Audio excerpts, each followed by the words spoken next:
कैसे हैं आप सब? बहुत दिनों बाद, है ना, बहुत दिनों बाद आज आपसे रूबरू हो रहे हैं।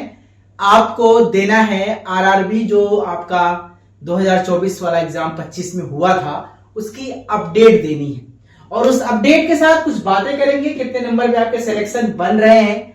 जो बच्चे मेरे टच में हैं, जिन्होंने मुझसे बात की फोन करके, जिन्होंने मुझे अपना स्कोर बताया कि सर इतना स्कोर बन रहा है, उनके चांसेस क्या है, मैं उनकी बात कर रहा हूं आज। और अगली जो आरआरबी की वैकेंसी आने की एक सूचना जारी हुई है, उस पर भी बात करूंगा। बस अगले 2-3 मिनट हमारे साथ बने रहिएगा।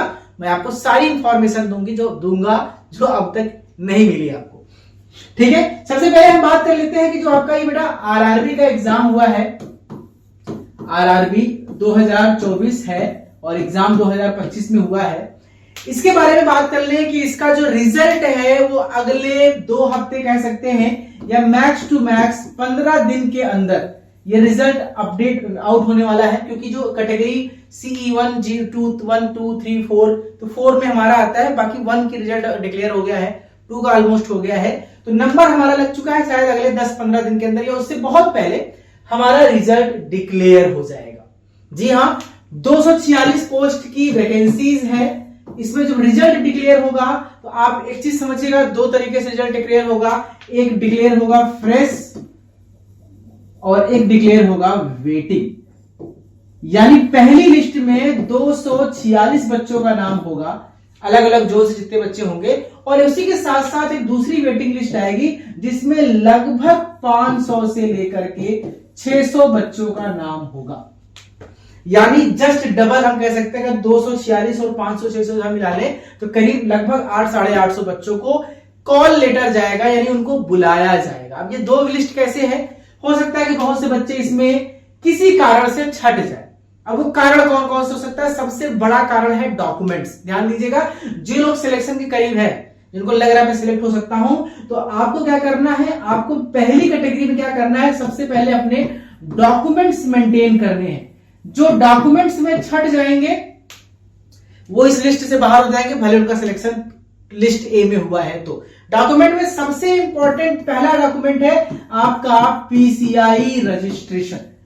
अगर ये आपके पास नहीं है, अभी किस डेट तक मांगा जाएगा, किस डेट से होगा नहीं होगा वो अलग बात है। जब आप DV में जाएंगे डॉक्यूमेंट वेरिफिकेशन में, तो वो फिर वहां अपना क्राइटेरिया मालूम चलेगा। फिलहाल जिसके पास PCI रजिस्ट्रेशन नहीं है और वो लड़का एग्जाम दिया और सिलेक्ट भी हो गया, वो तुरंत डिस्क्वालीफाई हो जाएगा, तुरंत डिस्क्वालीफाई। उसको तो मौका भी नहीं देंगे कि आप जाइए डॉक्यूमेंट बनवा के कुछ दिन बाद हमारे पास आइए।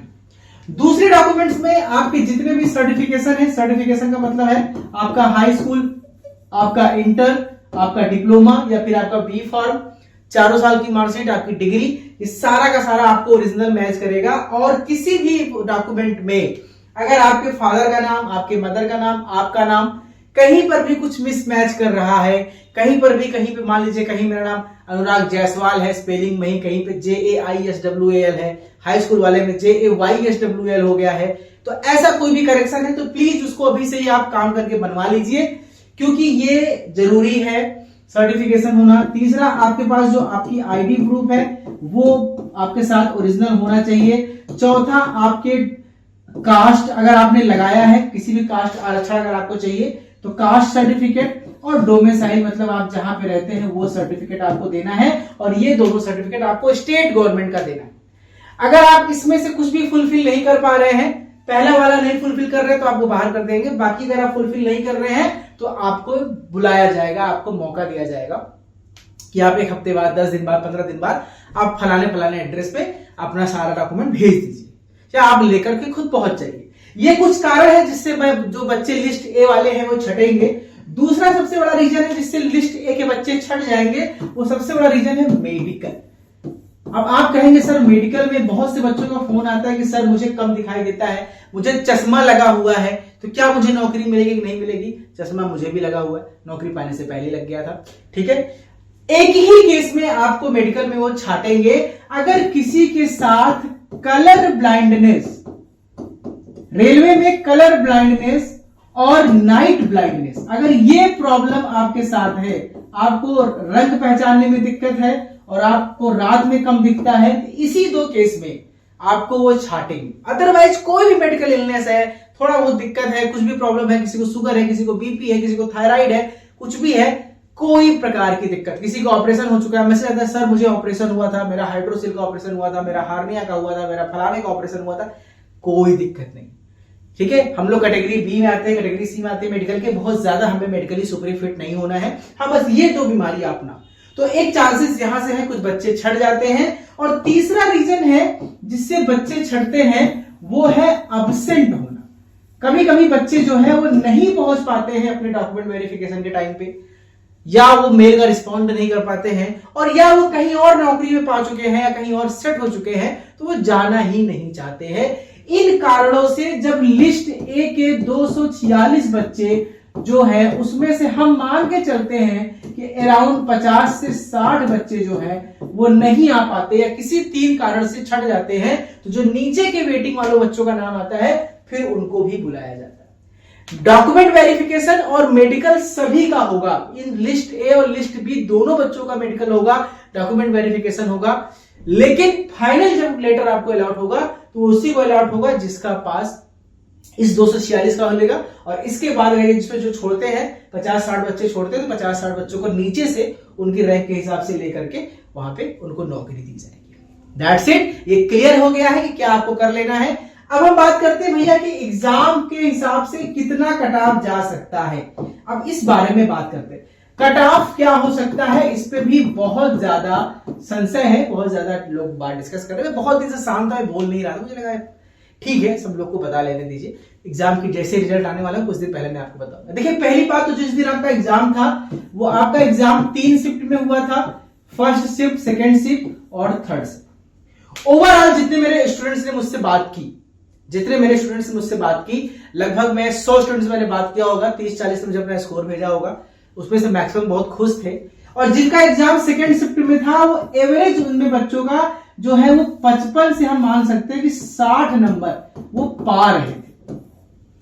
मान सकते हैं कि हम सेकंड शिफ्ट का एग्जाम थोड़ा सा इजी रहा होगा, थोड़ा सा आसान आया था।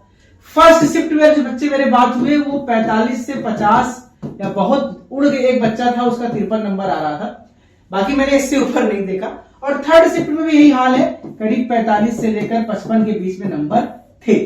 तो अब यहां पे टेक्निक शुरू हो जाएगी, दिस इज द नॉर्मलाइजेशन, यानी कि पेपर जिस शिफ्ट में टफ होगा उसको नॉर्मलाइज करके उसका नंबर बढ़ाया जाएगा, और जिस शिफ्ट में पेपर इजी होगा उसमें नॉर्मलाइज करके पेपर का नंबर घटाया जाएगा। तो मेरे पास बहुत सारे कमेंट्स आ रहे थे, सर जी मेरा सेकंड शिफ्ट में पेपर था, मेरा 53 नंबर आ रहा है, मेरा नंबर घटेगा कि बढ़ेगा? सर जी मेरा फर्स्ट शिफ्ट में नंबर आप 54 नंबर 45 नंबर आ रहा है, मेरा नंबर घटेगा कि बढ़ेगा? देखिए एक चीज मोटा मोटा मैं कह रहा हूं, मैं पूरी तरह से 100% नहीं कह रहा हूं, लेकिन जो मोटा मोटा मेरा जम्पशन है, जिन बच्चों का सेकंड शिफ्ट में पेपर हुआ है वो जो भी नंबर पा रहे हैं आप मान के चलिए उनका 1 से 2 नंबर कम हो जाएगा या 2 से 2.5 नंबर कम हो जाएगा ड्यू टू नॉर्मलाइजेशन इफेक्ट, क्योंकि ये पेपर थोड़ा सा इजी था। और जिनका नंबर फर्स्ट और थर्ड शिफ्ट में जिसका पेपर हुआ है आप मान के चलिएगा कि उसमें उनका नंबर बढ़ेगा, 2-2.5 नंबर 3 नंबर आपके बढ़ेंगे नॉर्मलाइजेशन के बाद। ठीक है, तो इस हिसाब से आप देखिएगा। अब हम बात करते हैं कि एक्सपेक्टेड कट ऑफ कितना जाएगा जिसमें आप अपने आप को सिलेक्ट मानते हैं। एक चीज समझ लीजिए, जिन भी बच्चों का नंबर 55 से ऊपर है वो अपने आप को 100% सेलेक्ट मान के चलिए।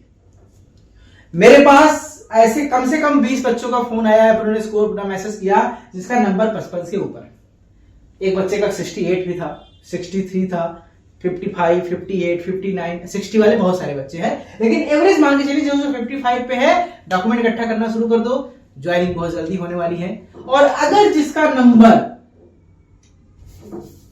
50 के आसपास है वो भी अपने आप को सिलेक्ट मान सकता है, कुछ हद तक वो डिपेंड करेगा एग्जाम रिजल्ट आने के बाद। 50 नंबर वाले भी फाइट में हैं। अगर आप कैटेगरी से हैं, किसी कैटेगरी से, तो आप तो फिर 100% आपका चांसेस बनता है। लेकिन 45 नंबर और उससे ऊपर पाने वाले बच्चे निराश ना हो, आप सेकंड लिस्ट में आपका नाम जरूर आ सकता है। और सेकंड लिस्ट में आने का मतलब है कि आप वेटिंग में रहेंगे, जैसे ही ऊपर से कोई खाली होगा आपके चांसेस हैं। ठीक है, और कभी कभी तो ये भी होता है, जैसे अभी अगली जो वैकेंसी की बात हो रही है कि 100 पोस्ट आने वाली है, अगर गवर्नमेंट वो एग्जाम नहीं करा पाती किसी भी कारण से, उसे लगता है 100 पोस्ट में बहुत ज्यादा खर्चा है, टाइम लगेगा, तो जो पहले वाली वैकेंसी में जो वेटिंग लिस्ट में बच्चे बच गए हैं, मेडिकल और डॉक्यूमेंट वेरिफिकेशन कराने के बाद बच गए हैं और वो ज्वाइनिंग नहीं पाए हैं, कभी कभी उनको भी कॉल करके बुला लिया जाता है कि आप डायरेक्ट ज्वाइनिंग करिए क्योंकि आपका पेपर ऑलरेडी ठीक गया था। तो ये चांसेस बन रहे हैं। ये आपके मन में कोई संदेह है, कोई सवाल है, तो ये आप इस चीज को समझ लीजिए। ठीक है, अब हम अगले टॉपिक पे बात करेंगे, अगले मुद्दे पे बात करेंगे। ये हमने सारे कट ऑफ वगैरह देख लिया, कितना स्कोर बन रहा है, क्या कट ऑफ बन रहा है। ठीक है, अब हम बात कर लेते हैं नेक्स्ट वैकेंसी की बात। देखिए, हमारे रेलवे के जो मिनिस्टर हैं अश्विनी कुमार वैष्णव, उन्होंने एक अनाउंसमेंट किया था कि अब हम 5 साल वैकेंसी का वेट नहीं करेंगे। रेलवे क्या कर रहा था पिछले 15 सालों में 3 साल 4 साल वैकेंसी का वेट करता था, फिर 3-4 सालों में अपने सारे जोन से वैकेंसीज की लिस्ट मांगता था, आपके यहाँ कितना इंडेंट है, आपके यहाँ कितना वैकेंसी है, और फिर इकट्ठा लिस्ट निकालता था। इनका कहना है कि भैया आप इतना वेट नहीं करेंगे, हम हर साल 1.5 साल में आपका आरआरबी का एग्जाम लेंगे। उन्होंने एक नया सूचना दे दिया है जिसके हिसाब से फार्मासिस्ट की जो वैकेंसी है यानी CEN 04/25 इस वैकेंसी को अनाउंस कर दिया है इन्होंने, और इस वैकेंसी को अनाउंस कर दिया है। उन्होंने कहा फार्मासिस्ट की करीब हम 100 पोस्ट यहां पे देंगे। तो जिन बच्चों का नंबर 45-40 के आसपास आया, मेहनत बहुत की, सिलेक्शन नहीं हुआ, आपके पास एक गोल्डन मौका अभी भी है, बहुत गोल्डन मौका है, आप चूकिएगा नहीं, आप तैयारी करते रहिएगा, आपको बहुत अच्छा मौका मिल रहा है। फिर से इसके जहां तक चांसेस हैं, सितंबर में इसका नोटिफिकेशन जारी हो जाएगा, दिसंबर जनवरी में एग्जाम हो जाना चाहिए, जैसे पिछली बार लेट होकर चला गया अप्रैल में, हो सकता है कि अप्रैल 26 तक एग्जाम चला जाए, लेकिन वैकेंसी आनी श्योर शॉर्ट मानी जा सकती है। ठीक है, तो ये इसकी तैयारी भी आप शुरू करिएगा। मैं कोशिश करूंगा जैसे डेट, अभी आप मेरी जो वीडियोस पड़ी हुई हैं, आप फिर से 0 नंबर लेक्चर नंबर 1 से लेकर पूरा 80-82 तक जो भी लेक्चर है पढ़ना शुरू कर दीजिए, कंटेंट इस्तेमाल करना शुरू कर दीजिए। और एप्लीकेशन पे कोर्स बहुत सस्ता हो चुका है, मेरे ख्याल से 200-250 रुपए का हो गया है, तो उसको भी आप, बहुत सस्ता है, 250 रुपए आप बहुत आराम से खर्च कर देते हैं बेवजह का। उसको यूज करिए, उसको पढ़िए और स्टडी शुरू करिए। और जैसे ही डेट अनाउंस होगा, मैं फिर से इस बार स्पेशल क्लासेस चलाऊंगा और उस क्लासेस को थोड़ा सा एडवांस लेवल का रखूंगा, पेपर थोड़ा सा टफ होगा हर साल। ठीक है, और एक लास्ट में एक आपसे अपील है। एक्चुअली मैं अपील कभी करता नहीं, मैं कभी ये भी नहीं करता भैया फलाना लाइक करो, सब्सक्राइब करो, ये मेरा नेचर नहीं है, लेकिन एक छोटी सी बात इसलिए कहना चाह रहा था कि क्योंकि अगर मुझे ये लग रहा था कि मैं थोड़ा सा खाली था इधर भी, तो मैंने एक अपने पुराने ड्रीम पे काम किया है। पहले मैं हाई स्कूल इंटर वालों को पढ़ाता था केमिस्ट्री और बायोलॉजी, नीट के बच्चों को, तो फिर से मैंने काम स्टार्ट किया। मैं आजकल एक नीट के बच्चों के लिए क्लासेस ले रहा हूं, जो केमिस्ट्री और बायोलॉजी क्लासेस लूंगा। तो आपके घर में अगर कोई बच्चा हो या आपको खुद बेसिक केमिस्ट्री स्ट्रॉन्ग करनी हो, आपके दोस्त मोहल्ले में, तो आप उनको रिकमेंड कीजिए कि हमारा चैनल जो है, नया चैनल है KCL नीट ट्यूटोरियल, प्लीज इसको सब्सक्राइब करिए और अपने दोस्तों को, अपने जूनियरों को, अपने भाइयों को रिकमेंड करिए। क्लासेस में धीरे धीरे अपलोड कर रहा हूँ, केमिस्ट्री से स्टार्ट किया है, आप देखिए, आप बताइए मैं कैसा पढ़ाता हूँ, उनको बताइए। ठीक है, ये छोटी सी अपील है, बाकी आपकी मर्जी, नहीं भी करेंगे तो कोई दिक्कत नहीं है। ठीक है, आप सबको एग्जाम के लिए ऑल द बेस्ट, मिलते हैं रिजल्ट के लिए ऑल द बेस्ट। ठीक है, मिलते हैं एक नई वीडियो के साथ।